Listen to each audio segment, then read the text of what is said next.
Welcome to the Heart of It, where we take you to the heart of healthcare.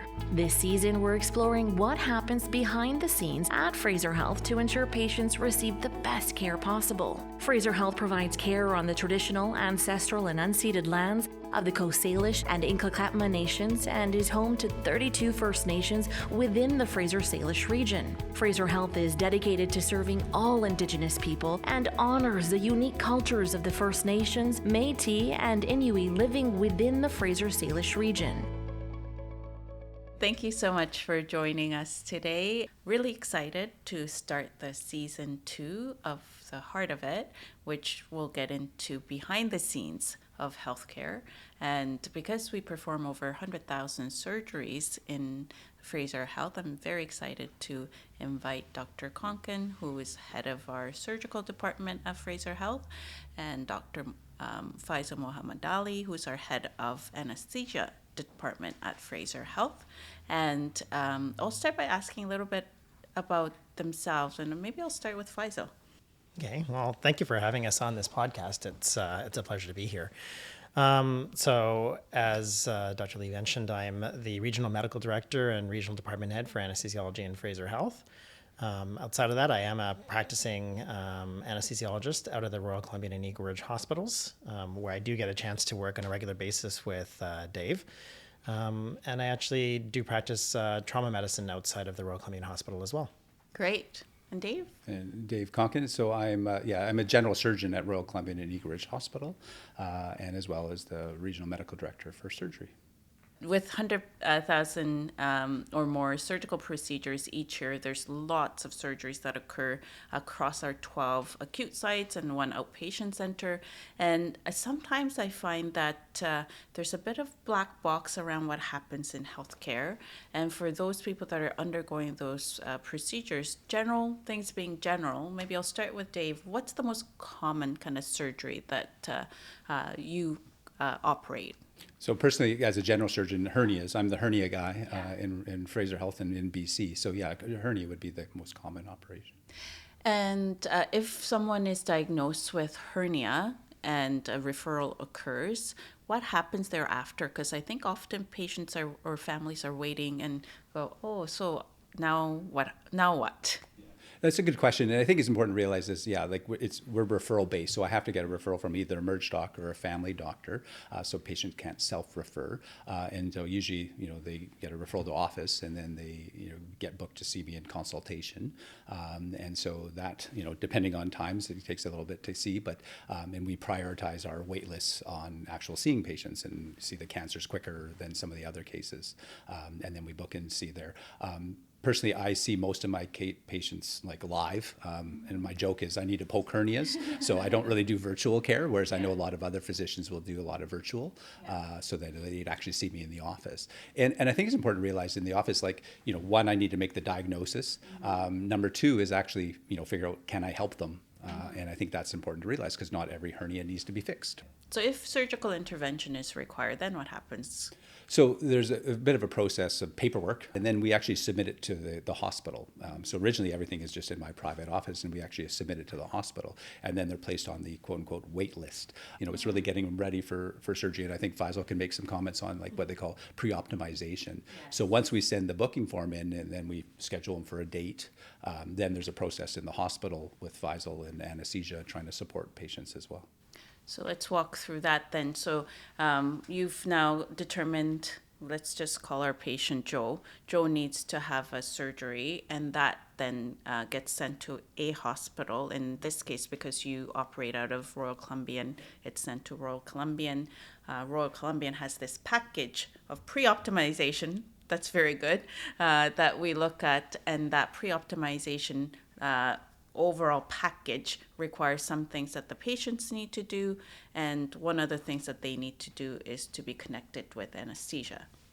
Yeah, so that's correct. When a package comes into the hospital, whatever, or a booking office it is, it will initially get screened, one, for a surgical date, but two, it'll go to our pre-admission clinic where the nurses will take an initial screening look at the patient and the questionnaire that was filled out in the surgeon's office or the GP's office.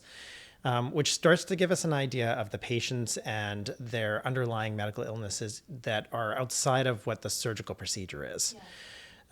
Sometimes the nurses can decide right away that this patient needs to be seen, or they're very healthy and don't need to be seen by an anesthesiologist. And sometimes they have questions, in which case then the entire package will come to an anesthesiologist to take a look and say, does this patient need to be seen by us, or can they proceed directly to surgery without needing any further optimization? We have a lot of interesting projects on the go right now in regards to optimization. So out of the Royal Columbian and Eagle Ridge hospitals, we have this surgical patient optimization program, which really looks at the patient's underlying medical conditions. Do they have conditions like anemia where their blood levels are low? Do they need physiotherapy or any kind of rehab to get them into a better condition to get through the surgery?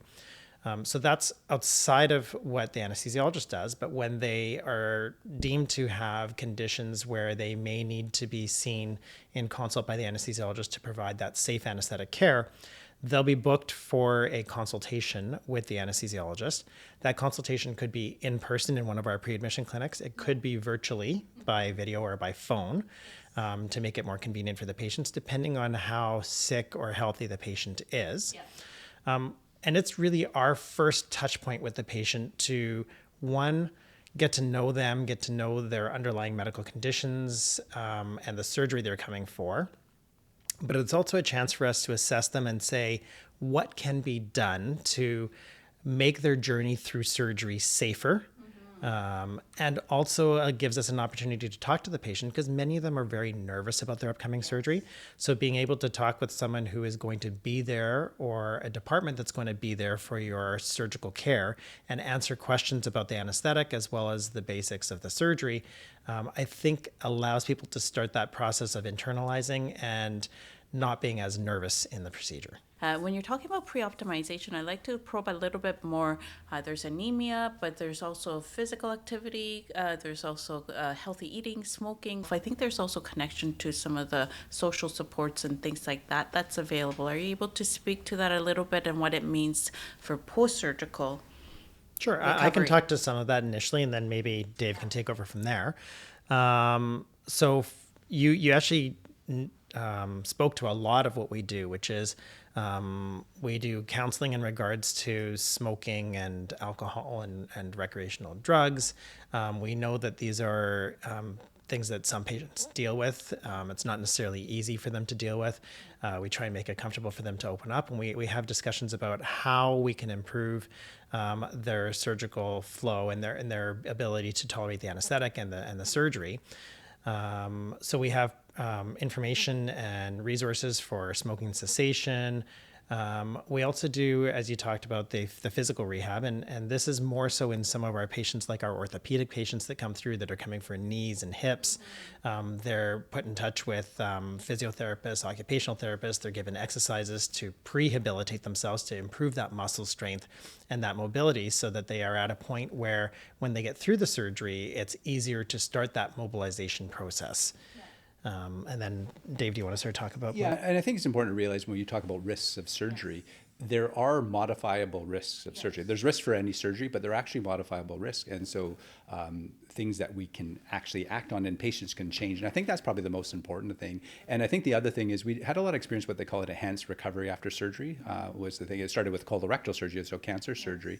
And what they realized is if we can pre-optimize, like get them better, so again, anemia, like have their anemia, well, they have less chance of having a transfusion. How long, and you would know this as the regional head, how long are the pre-optimization or wait times for patients depending on the types of surgeries that would you say in terms of ranges? So I think it totally ranges, because so when we're seeing a patient, we have what they call diagnostic codes. And so each diagnosis has how quick you should have it done. And this is based on studies and evidence and impact and things. So again, cancer needs to be done soon. But the thing is, you can't really do it tomorrow, even though we'd like to do it tomorrow, because you need to be optimized. And so I kind of say, well, what's the oncological benefit? So there's some cancers that need to be done right away, but some need to be a little bit more optimized to try and go there. Whereas something like a hernia, like again, the wait list for a hernia goal is 12 weeks from seeing me. So that's kind of there, and that's where we're trying to shoot for. So the nice thing with that is that there is time to actually optimize them. And what about people that are inpatient and they're slotted in, but sometimes there's changes in terms of getting that surgery done? Well, so that we have kind of like what they call scheduled and unscheduled. So unscheduled would be versus emergency, like unscheduled is probably a way to do it. So we do have a number of inpatients there. And so say at Royal Columbian Hospital, like 60% of what we do is unscheduled work. Yeah. So these inpatients. So, there, again, it's a puzzle piece with trying to fit people in. And this is where anesthesia comes a lot on that. And you maybe want to comment on some of the work being done on that. Yeah. So, I mean, even with inpatients, the chance to optimize them is still there. Especially, we can imagine that someone who's admitted to hospital, if their surgical condition has caused them to be hospitalized, they usually tend to be on a bit of the sicker side. And that's where the communication back and forth between surgery and anesthesia is vital. When the surgeon sees the patient and wants to book them as an emergency case on the board. And sometimes those are like, I need to do it right away within an hour because they're bleeding out or there's something like that. But there's often times where they have surgical conditions that they need to do urgently, but not immediately in the next hour or two. They'll connect with the anesthesiologist and we'll be able to go and see the patient, start that whole process of introducing them to what's going to happen, assess them, do what's called a consult on them, figure out what their medical conditions are and how can we improve them in a relatively short period of time because they're in the hospital. So it may be that we have hours to days to a week or two, depending on the urgency of the situation. Do they need a blood transfusion? Can we give them iron to try and prevent that blood transfusion? Because as Dave mentioned, everything from smoking to your nutrition to needing a transfusion, all those can affect your surgical outcomes, including infections and healing. And if we can get them in a position where either we can get them to heal better afterwards or calm them down in regards to what to expect from their anesthetic, but also after the fact of being able to care for them with their pain management and get them into a position where, we can provide them the safest anesthetic care. So going back to patients and when they get that call and it's that day, what happens on the day of the surgery? They come into Royal Columbian Hospital in this case, and they're seen by? So when they come into the hospital on their surgical date, they are registered through our patient registration. They go into surgical daycare, which is an area where the surgical daycare nurses will do their check-in, make sure that everything is safe to proceed. So they haven't been eating, they've taken the medications they're supposed to take, they haven't taken the medications they shouldn't take. They'll start an intravenous on them, and then they'll get to their surgical time where they will be brought up to the operating room holding area. And in our operating room holding area will be where the patient will get a chance to meet their surgeon again. They'll meet their anesthesiologist. It may be the same one that interacted with them before. It may be someone else from that department. And they'll get a chance to, once again, ask any more questions that they may have, that they've been thinking about, that's been worrying them, both from an anesthetic point of view as well as from a surgical point of view. They may have forgotten, when do I get to go home? What are you going to contact my family afterwards? So they'll get a chance to sort of go through all of that. Our operating room nurses, that'll be their first touch point with the patient, where they will get to know the patient. They'll do all of their checks to make sure the patient is safe to proceed. And from there, we'll take them into the operating room for their surgery. And in the operating room, we will apply a bunch of monitors to them to make sure that they're safe. So we monitor their heart, we monitor their oxygen levels, we monitor their blood pressure. We will do a safety briefing. So the surgeon, anesthesiologist, as well as all the nursing staff that are going to be involved in the case and the patient themselves before they receive any medications, we do our one final safety check. And you can kind of think of that as your pre-flight checklist. Yes. For safety purposes. So everyone's on the same page. We have the right patient. We're performing the correct surgery. Everyone's on board, the patient involved in that process. And I think that that's actually good for the patients to see that we're being safe. We're doing all the precautions possible. Even before entering, many times the surgeon will have to mark the area that they're operating on just so that everyone's on the same page. At that point in time, depending on the anesthetic that they're going to receive, we'll proceed with the anesthetic. Sometimes that involves putting them right to sleep with a general anesthetic. Sometimes that involves doing what we call a spinal or epidural. So we make them numb from the waist down so they can operate on their lower extremities, or a cesarean section, for example. And sometimes we'll actually just use an ultrasound to find specific nerves, and we'll make those very numb so that the surgeon can operate in a specific area while the patient is awake or sedated, depending on how anxious they are. Yeah. And how long is that period when you've registered and then you're talking to nurses and the various physicians that are in the team until you go into the operating room? Hour and a half to 2 hours. So usually, yeah, we get patients to come in like an hour and a half, 2 hours before, just because they have to find parking and do all of that stuff. Yeah. So that's kind of the timeline. And once they're in, as you said, you depending on the procedure and the person you're selecting from your perspective, what's the best kind of option for that? Correct. Yeah. It depends on the surgical procedure. It depends on the duration of the procedure. Depends on the patient, what their underlying medical conditions are. So there's a lot of different options there. And we have those discussions with the patients so that there is a good dialogue and they understand what's going to happen and why those are the choices. And if there are more than one choice that are equally effective, then this patient gets to have input into what they would prefer. So it's a good kind of a way for people to get a bit settled and become comfortable as well, right? Yeah, absolutely. And the surgeons are typically the ones that lead that discussion at the beginning because they have that rapport with the patient and they know exactly what the surgical procedure is. So. Yeah, I think the only other comment I'd make for people to realize it's a team. Yes. Like, yes, I'm the surgeon and yes, I'm operating, but I can't do it without everybody, like Feisal or everybody else. And I think it's important to realize the amount of touch points they have. The pre-op nurses and checking in, and then just in the OR. And so it's a team, and that's important. Like when we're talking about the safety briefing, it's not me just talking and no one else. Like I engage the patient, but also everybody else. So the nurses stop doing their counting and everybody's kind of focusing. So. Yeah. So through the journey we've already encountered just on that day, registration, there's clerks, unit clerks, there's pre-op nurses, pre-op team, and then there's or in the theater, actual team of nurses, and sometimes you have surgical assist physicians as well, and the physicians that we have here. And then there's also the whole cleanup thereafter and the equipment. So it is a huge team that wraps around that one surgical procedure, one patient.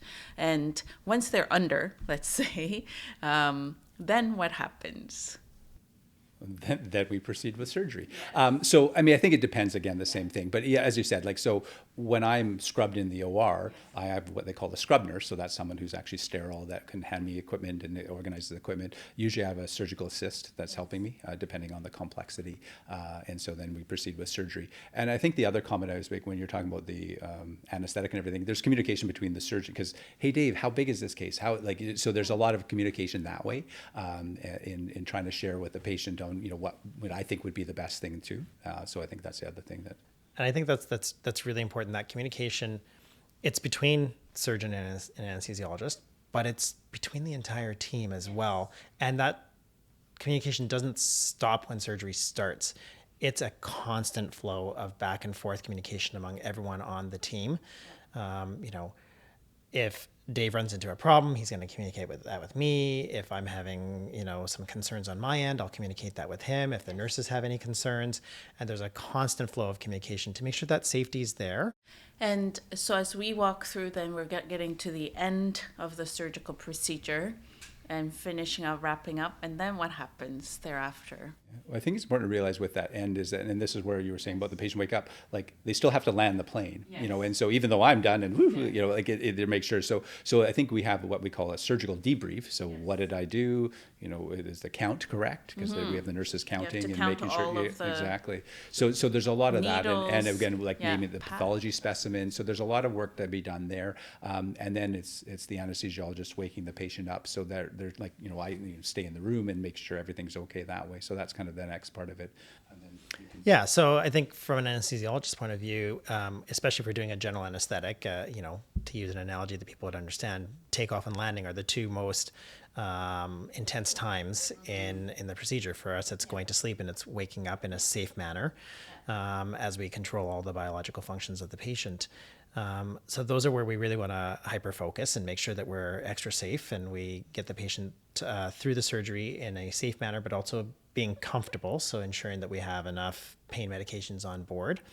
Once the patient has woken up, and they will wake up in the operating room, they'll have any breathing tubes taken out in the operating room because people don't have a lot of memories from that time, so they don't realize that it actually happens while they're waking up, and that they will be very safe when they wake up, but they won't have any memories of being in the operating room.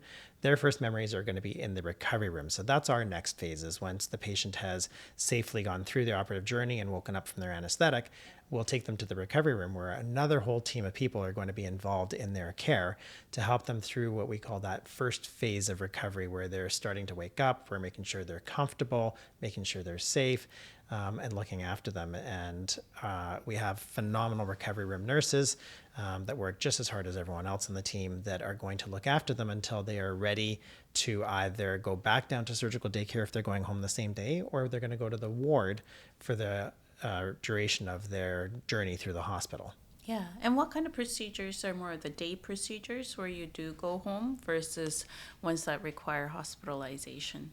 So again, as we said, like, so the hernias, the gallbladders, the cataracts, they're all kind of daycare procedures.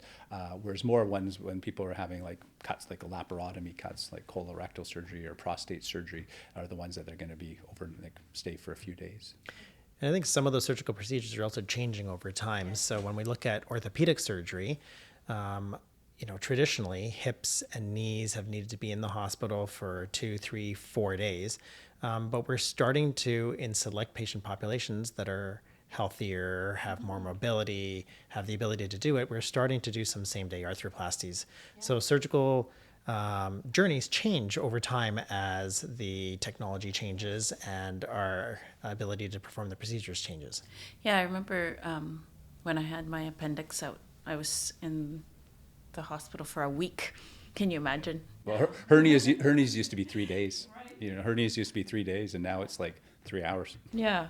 So again, like, speaking to that technology part of it, we do have some exciting technology that's coming into Fraser Health with robotics. So we'd love for Dave to talk a little bit about some of I the think exciting we're very, innovation. the fun thing about it, it's not that new, like, it's been around for a while, but we knew at Fraser Health, and there's only one at VGH, so there's only one in BC. So we have 2 robots coming, one for Surrey and one for Royal Columbian Hospital with the new build. And actually, just recently announced is Burnaby has actually been successful. It's a different type of robot, but it's for the arthroplasty and the precision incisions. So again, there's a lot of work being done there. So yeah, it's exciting. And how is it different than current surgeries? So what will be different with so robotics? A lot of what we do right now is what they call laparoscopy, so like the keyhole surgery, so the small, but like I always say, it's like I'm operating with chopsticks in the sense of it's all straight, whereas with robot, then the surgeon's actually not actually right beside the patient, they're actually in a console, and they have these little joysticks, and they're able to have more range of motion. And so the big thing in Canada, and it's going to happen at Royal Columbian, is the prostate surgery.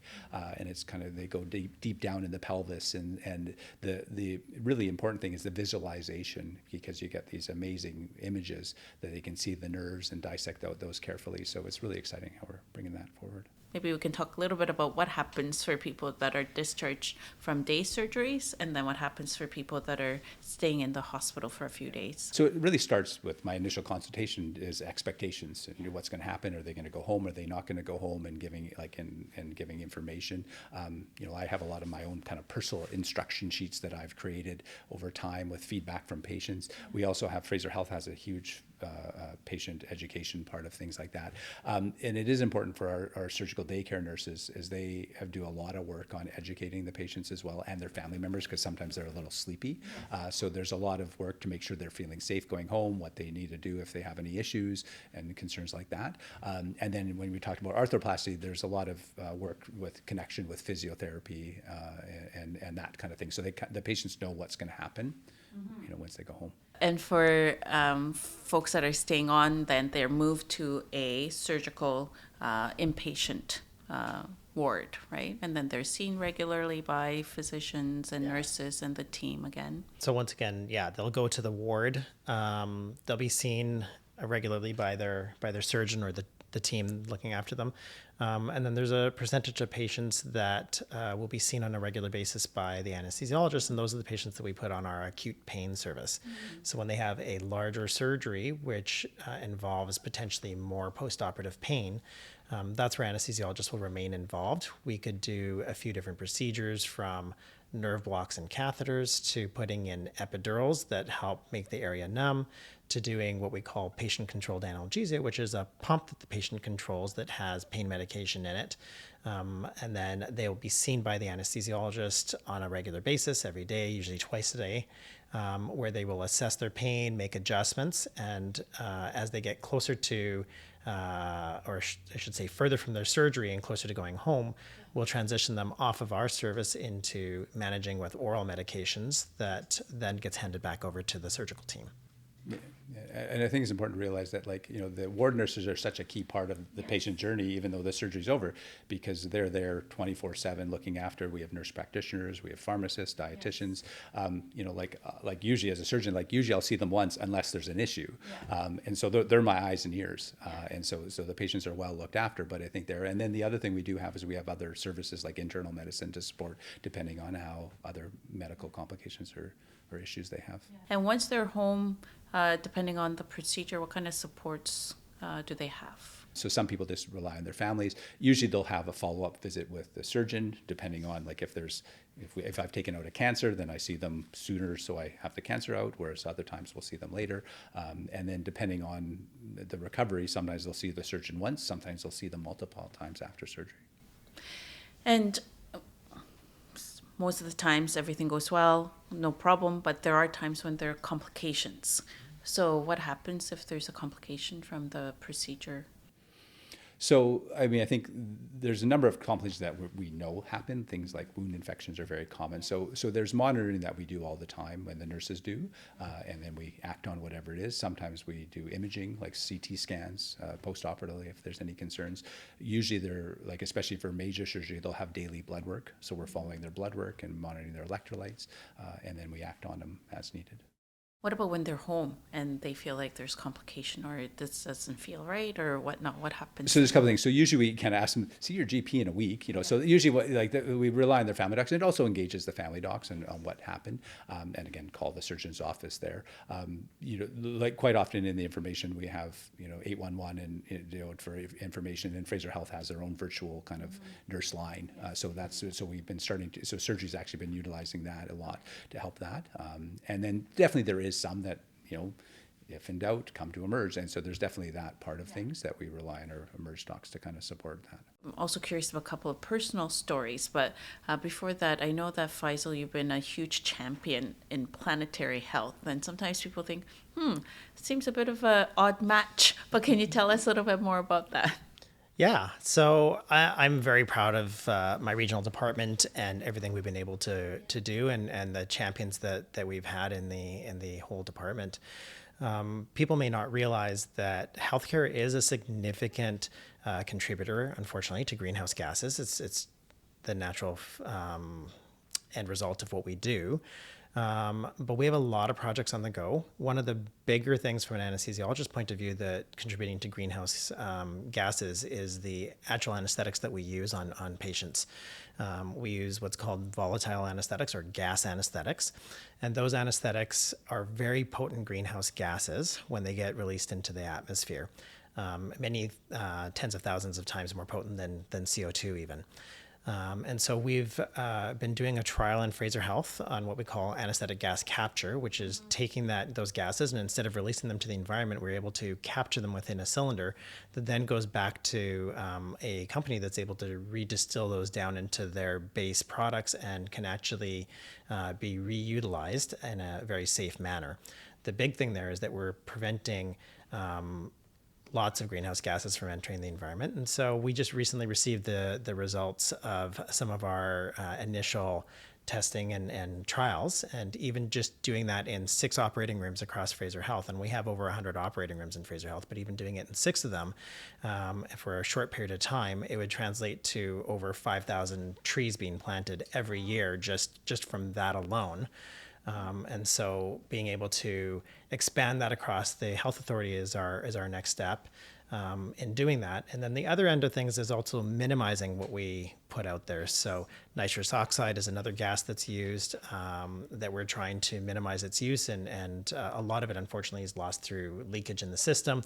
So if we can get rid of those systems, then we are doing another huge effort to reducing our carbon footprint within healthcare. And then there's a lot of smaller projects about recycling with paper and soft plastics, and those kind of things that every little bit's going to make a big difference. Yeah. I was just doing a quick math in my head, and if we have over 100 ORs and it's just based on 6, we'll be soon planting 80 to 100,000 trees then.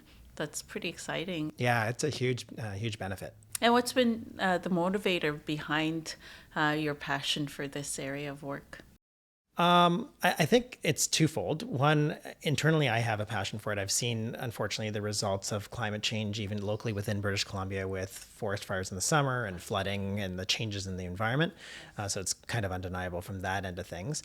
But I have some champions in my department that are just so passionate about this work that it encourages me to keep going with it, and they're fully behind this. Oh, it's great. And, I think as a health system, as you mentioned, having, of course, we're looking after our patients, families, and communities, but the other part of it is we also need to look after the planet, right? So longer term. So that's great to hear.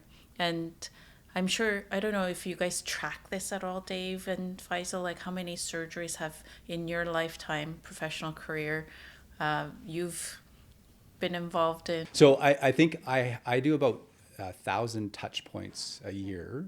So, I've been in practice for 16 years. So, so probably 16,000, maybe not all surgeries, but yeah, probably that. And I'd have to say, I've been in practice basically the same amount of time as Dave has, so it's interesting. But I would have to probably go on his numbers. I mean, depending on the anesthetics and the consults and stuff that we do, I would say, in an operating room, an average day, you could do anywhere from 2 cases of really long cases to up to 7 or 8 cases if they're hernias that I'm working with Dave on.